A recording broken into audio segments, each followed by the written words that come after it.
an enlightening and engaging program discussing various topics preparing you and your family for the golden years. Questions, answers, and solutions about taking care of loved ones and helping them to remain independent and enjoy an active and fulfilling life. And now, right at home, in-home care and assistance, and WRMN AM 1410 present Silver Solutions Radio. Good morning, everyone. Welcome to Silver Solutions Radio, your show for living long and aging strong. As always, we're bringing this show to you because we're passionate about helping seniors and individuals with disabilities. Our show is brought to you by Right at Home. The 4 pillars of right care from Right at Home mean your loved one is being cared for by the right people, doing the right things, the right ways, and for the right reasons. Make the right choice today. Call Right at Home at 877-ELDER-99. That's 877-343-3799. Hi, I'm Kathy Wetters, and I'm joined by co-host Jim Wojciechowski. Jeanette's not with us today. We'll see her next week. And we are honored. Jeanette actually made contact with our today's guest, and we're so happy to have her. Jim and I have had coffee with her this morning and got to know her. We just enjoyed it so much. And our guest today's name is Andrea Donovan, and she is a senior housing consultant, certified care manager, and owner of Andrea Donovan Senior Living Advisors, located in Inverness, Illinois. And she assists seniors and their children, and the children of seniors, with identifying alternative living options. Since the opening of Andrea Donovan Senior Living Advisors in 2006, gosh, that's 12 years ago. That's amazing. Wow. She has toured and analyzed over 400 senior communities in the Chicago metropolitan area, including independent living, assisted living, and nursing homes. Her research has surpassed 5,000 hours. She also coordinates services in the senior's home and helps navigate the Medicare and Medicaid systems. Now, that's a challenge in itself, Absolutely. is it not? Yes, it is. I'm going to be coming to see you here in a couple of years.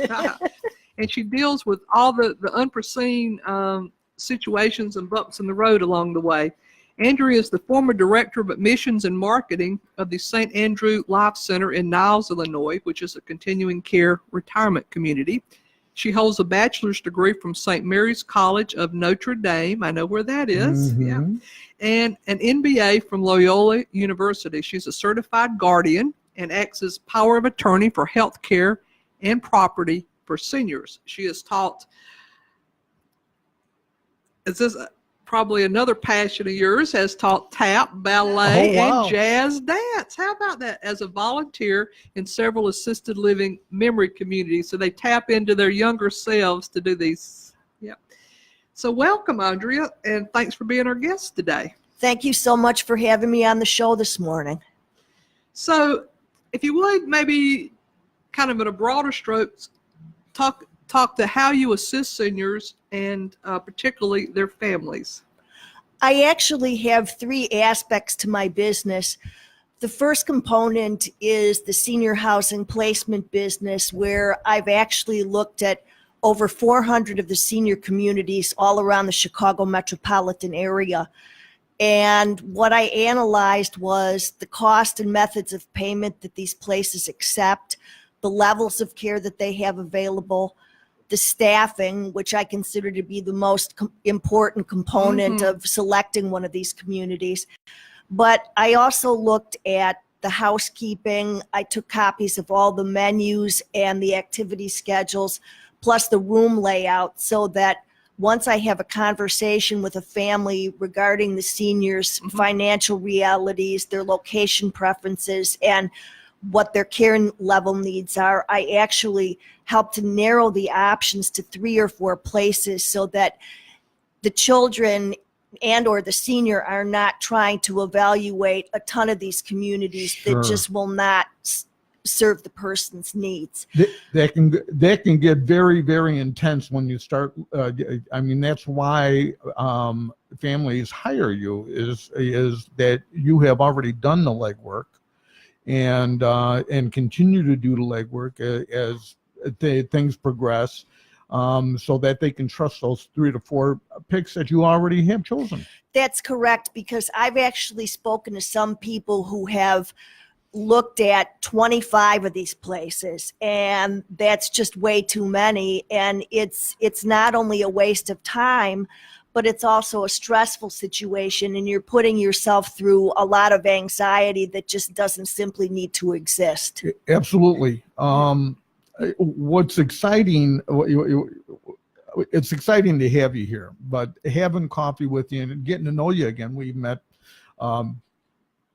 I would say many years ago now. Many years ago, yes. Yeah. But actually, what your business has really turned into, and as you have grown it, and the heart that you have for the business.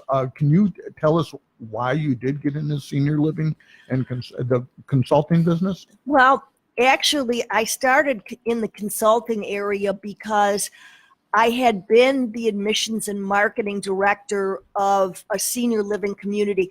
Actually, it was a continuing care retirement community that was not for profit and religious affiliated. And I was getting so many telephone calls from the children of the seniors who actually, and I know I'm dating myself by saying this, but they were calling me out of the yellow pages, not knowing how to solve their seniors' problems. So that, much to my late husband's dismay, I quit my job there and I opened Senior Living Advisors in 2006. So I started with the analysis of these 400 communities that I've talked about. And then I also realized that there were people who wanted to stay at home as well. And so I received my geriatric care manager certification, and now I bring the appropriate services, like what Right at Home provides, the non-medical home care services into the seniors' home so that they can remain there as independently for as long as possible.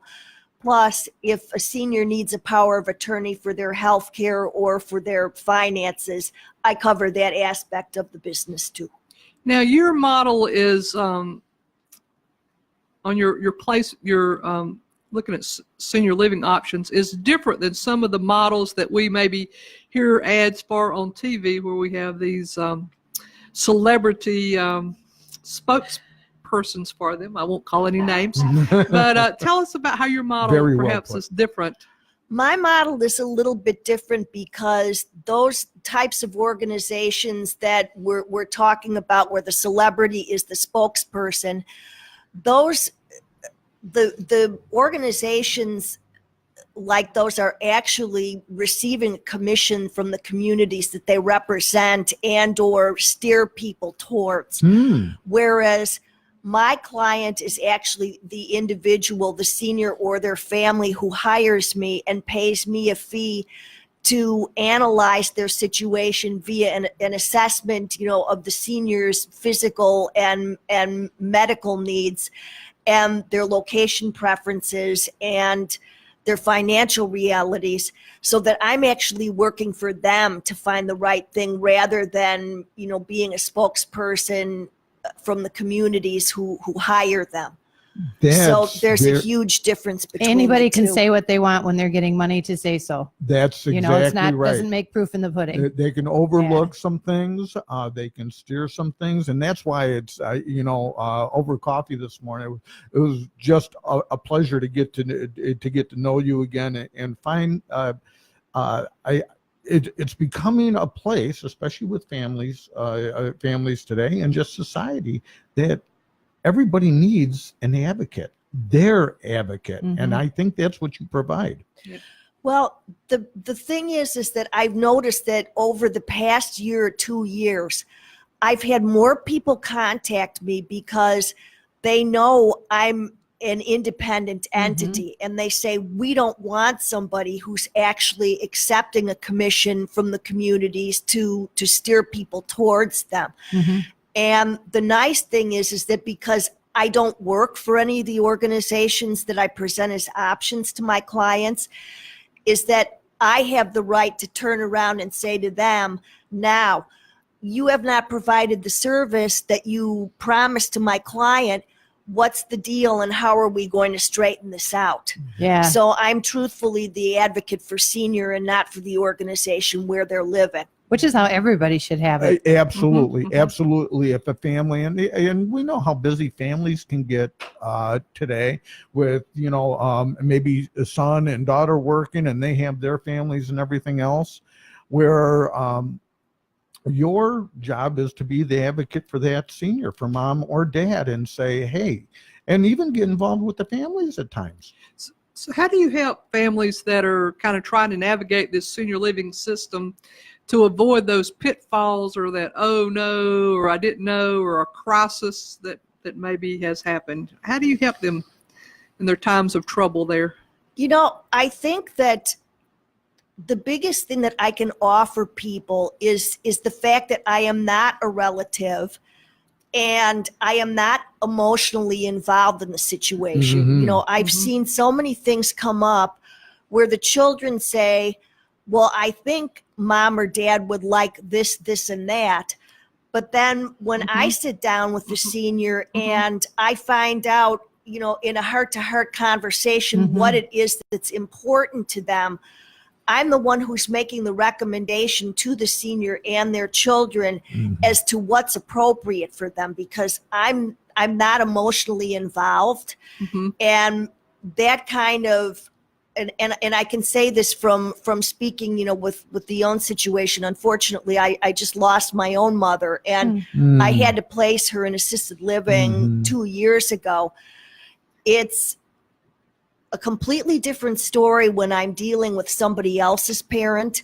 I can be totally objective. Sure. It's like an unbiased. Yes. And unbiased. Whereas, when I was dealing with my Yes. own mother, I kept on worrying, well, how is she going to feel about this, this, and this, rather than just concentrating on calling the shots appropriately, which I did, but a lot of times it was very painful. And so what I can actually do is remove the family member from having to make, choices that are laden with pain, because I will lay out the truth for them and what truthfully needs to be done. It's hard to separate that emotional It is. It is. judgment from the practical It is. judgment. Yep. Absolutely. Yeah, they can overlap and fight sometimes. So if anything, you've probably given a lot of compassion for people who are going through it, having just done so with your parent. I was just mentioning, over coffee this morning, to both Kathy and Jim, that I'm all the more valuable to my clients now because I've actually lived the nightmare that they've been through. I can see that. Yeah. That's that's a benefit too. You don't have somebody saying you have no idea what it's like. Right. Yes. Absolutely. I do. And And that's right. That's exactly what our conversation was this morning. Is you have lived it, and you have experienced it, which it makes it so much more valuable.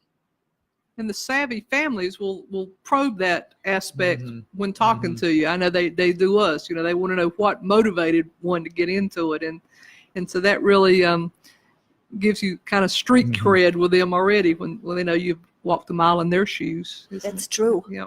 Is it ever too early to start planning for mom and dad?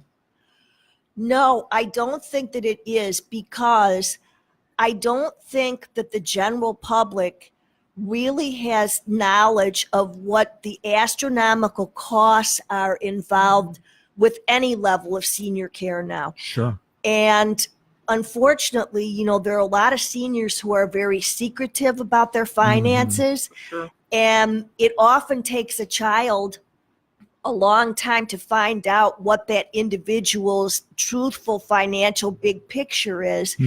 And unfortunately, that drives the decision as to which direction that you're going to be heading in. And so that's why I always tell people it may be a bit too early sometimes, because the individual may not be experiencing problems. But once you see that they are having issues with either something that's physical or, mental, then you've got to start preparing yourself and doing your homework, because you don't want this to become a crisis situation. it's almost like having a chessboard. You know, you want to know what your next move is going to be when you're at certain bending points in the road. I love that That's analogy. a good way to put it. Yeah. So, I think this one we've covered. So maybe going to the next one. And actually, I do have a question, and only because there are always so many changes in our industry. Now, we mentioned assisted living, nursing homes, CCRCs. How about memory cares today? Have you had a chance to get out and assess if a family should need memory care? Yes, I have had opportunity to assess a lot of the new memory care places, and you can see that there's just an absolute proliferation of these places that are just popping up all over. Absolutely. And while I think that, you know, it's a wonderful idea to have that many choices, you've got to be careful, because some of them that are brand new have not yet had the opportunity to work out their kinks. And that's why I have the tendency to recommend the places that have already proven themselves. And you have to be careful, because if somebody should need nursing home care down the road, I truthfully don't like to move my clients more than once if I can possibly avoid it, because it's too difficult on the senior and it's too tough on the family to have to uproot somebody a second time when the move is already bad the first time around. So just as a personal preference, I like to see places that have that third level of skilled nursing care available, you know, in case that person actually becomes worse and needs it. Sure. Because it's a seamless transition. Sure. Okay. Very good point. Excellent point. What is the most important piece of advice you can give children about the senior living business? You know, basically it's become very complicated, and there are a ton of different options out there. Personally, I think, you know, that if an individual can afford to stay at home, that's truthfully where they should be. But you have to be careful, because like anything else, you need to know what the financial big picture is, you know, in order to have somebody go into any one of these options. Sure. So just, you know, to give you ballpark figures, right now, independent living with one meal a day for somebody who's able to take care of themselves for the most part is running at about $4,000 a month. And they have lots of different types of ancillary services that can be ordered into that person's apartment so that they can stay there a lot longer, versus moving to the assisted living area, which starts on the average at about $6,000 a month and is going as high as $8,000. That's where somebody can get help with their activities of daily living, bathing, dressing, toileting, transferring, walking, eating, versus the skill level, you know, which is the highest level of care.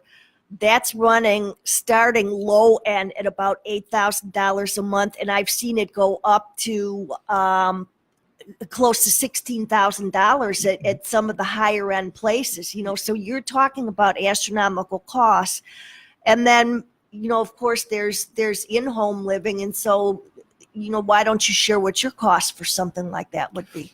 Yeah. You know, hourly in-home care now is running about, I'd say, mid-20s, and that's for the hourly care. Yep. And kind of live in, and we had discussions about this this before, but go ahead with kind of a broad. I mean, you know, live in is you know, you've anywhere from the high 200, 280, 290 a day up to the mid, probably 350, 375 a day. You know, and you had mentioned that you know, some of the facilities offer what we call a la carte services. Yes. Yep. And that is something I don't know if you knew this, Right at Home is involved in some of these services too. Actually, sometimes it does save the family some cost looking to the outside to provide these services. Absolutely. That almost has to be one of the first questions as an advisor, Andrea, that you have to look at when anybody presents themselves to you. You have to look at what the financial big picture is in order to make logical decisions. Is it right? Am I looking at that the right way?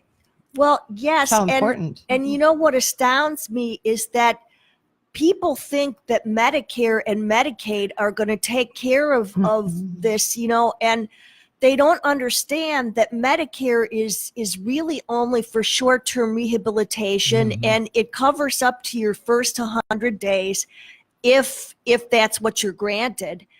And they also don't understand that the Medicaid process, especially in the state of Illinois, is something that's very painful. You have to be down to your last $2,000, and that's in order to qualify, and you've got to collect about 25 different documents for that application process, which in itself is just very painful. So yeah, do you find this that we'll be talking to families? I had it happen in the last week where the family will adamantly get angry when I say Medicare doesn't pay for what we do, and they say the doctor said it or so-and-so trusted advisor said it, and I don't know if they're like choosing not to, they can't get their mind around it, but they're just so misinformed as what Medicare will pay and won't pay. Could you just like reiterate that again, maybe? yes, absolutely, because it's limited. And, if somebody needs to go to a facility, it's only for rehabilitation. It does not cover anything that's long-term. And people don't seem to get that. I mean, I get a ton of calls on a weekly basis where people say, well, my mother's got Medicare, and she can rely on Medicaid. And my response is, no, you can't. You've got to have some money in order to pay privately to do anything with any of these options that's decent. And then that supplemental insurance that they buy to supplement their Medicare, they seem to be a misunderstanding around what that covers and doesn't cover. They'll say, I'll have like Blue Cross and Blue Shield, supplemental insurance, to my Medicare. They're additional, and they don't seem to kind of grasp what it's for and isn't for. Yeah, it seems like people don't understand that supplement is just for what Medicare does not pick up. So, there's a ton of confusion as to, the ways to pay for this care. And unfortunately, if you don't have some money to pay privately, you're kind of out of luck. We're always running out of time. This could be a 2-hour show if we need to. Sure. What is the biggest change that you've seen recently in the senior living industry? The biggest change that I've seen is within the assisted living arena. I'm finding that they are taking over most of the functions that the skilled nursing communities have been performing in the past.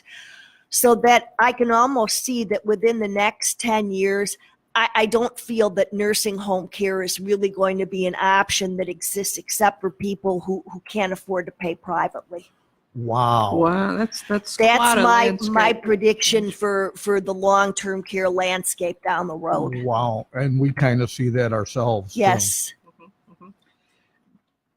Do most of your clients call you when kind of they're in a crisis?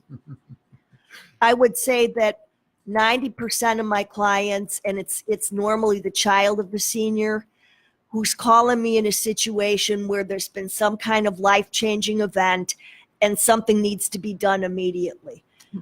And excuse my chuckling, okay, because we've lived this since we've been in the industry. No, I'm chuckling. So please repeat that. So how we talked a little bit about planning. How can people avoid going into a crisis mode? My advice to people is that when you see the first sign of trouble, whether it be physical problems or some type of a memory issue, that's when you've got to start researching the options. And or if you even, have some time to at least familiarize yourself with the long-term care basics, you should try and do so that you're not scrambling at the last minute, because that's when I find that people make mistakes. Mhm. And when a mistake is made, that's when they're calling me to undo it for them. And just a point to our audience, mom and dads out there, this includes me, we're all getting older, okay? Don't leave it all on your children. Help in the planning process. Which leads into a follow-up question on that is, do you ever see your role as you're kind of the mediator when you've got this power struggle going on? Absolutely. I've been in situations where there have been 10 children involved in the decision process, and I'm often called upon to mediate, when people disagree on what the direction should be. And that's an important role sometimes, isn't it? Yeah. So could you share, we're out of time again, could you share your contact information, how folks could get up with you if need be? Yes. I actually have a website, which is www.chicagoseniorlivingadvisors.com. And you can contact me either via my website through the email address that's listed there, or you can contact me via 708-415-2934, which happens to be my cell phone, and I actually have my office phone programmed to that number. Wonderful. Thank you so much for being our guest. It's a great topic, and you've articulated the challenges and some of the solutions so well today. Thank you, Andrea. And I'm going to give you, our audience, one more chance to write down this number. This is one person you really want to know. Go ahead. I'm at 708-415-2934, and my website is chicagoseniorlivingadvisors.com. Thanks for being with us today. And before we go, are you compassionate? Do you really like to help people? We need you. If you're that kind of person that has a heart to help people, you want to go to www.rightathome.net.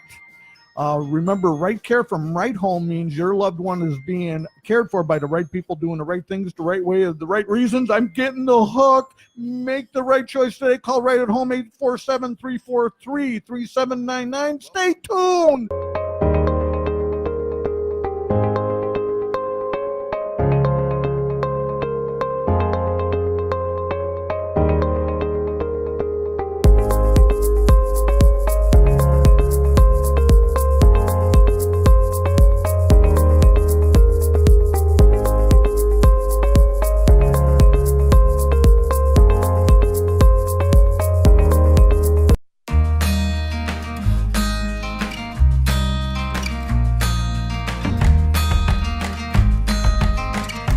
Okay, well, sometimes seniors can't transfer, or they don't have any ambulation. You can't transfer them, they can't walk.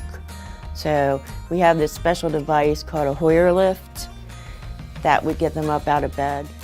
Deb Blank is an amazing long-term caregiver with us, and she's the gold standard of caregivers. She has a beautiful disposition and just a beautiful way about her.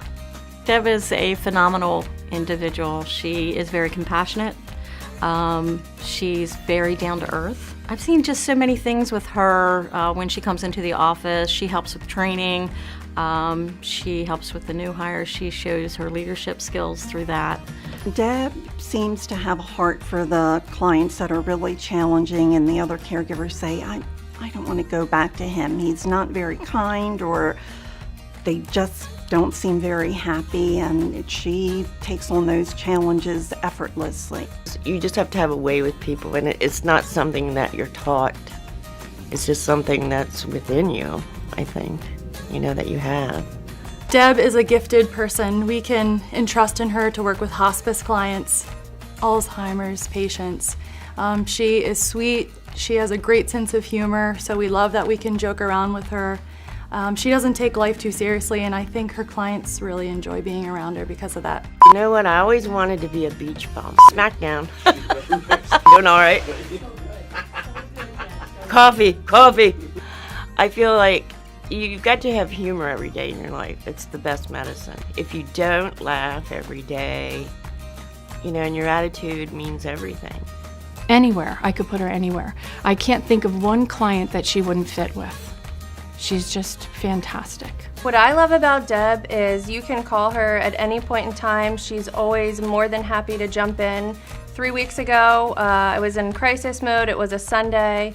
It was all hands on deck. I needed help with the shift, and she said, I'm wrapping up my dinner at Red Lobster. I'm on my way. She got there within 45 minutes. She's just a team player, willing to do anything. No questions asked. She was just ready to take on the shift. I think participating in the Caregiver of the Year program is really important. If you've got somebody special, if you have somebody who just goes that extra mile, honor them. Let them know that they are valued. Do it for them. I just want to say it's great to be here, but there's also one other reason that we're here. We wanted to come and celebrate with Steve and Carol, and we wanted to reconnect like a family reunion with Mary, but we also wanted to honor somebody that's really special. So I'm pleased to announce that Deb Blank is our 2018 National Caregiver of the Year.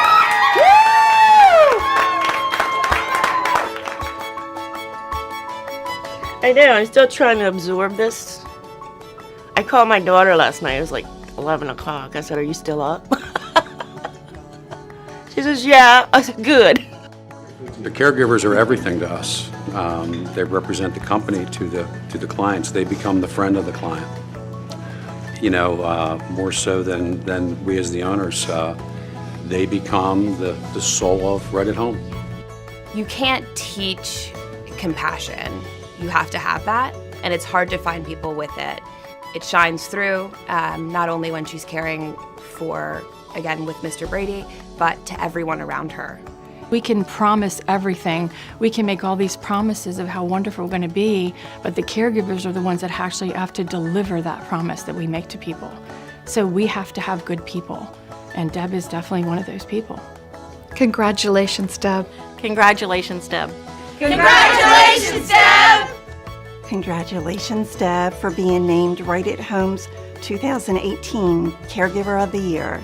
I'm Deb Blank, and I'm the #1 caregiver for Right at Home. It's just part of the day. It's part of me, and I don't do it for accolades or awards. To me, it's like I say, if I can change or touch one person, it makes a difference to me. It just makes me feel good. It makes me feel good. That's my reward.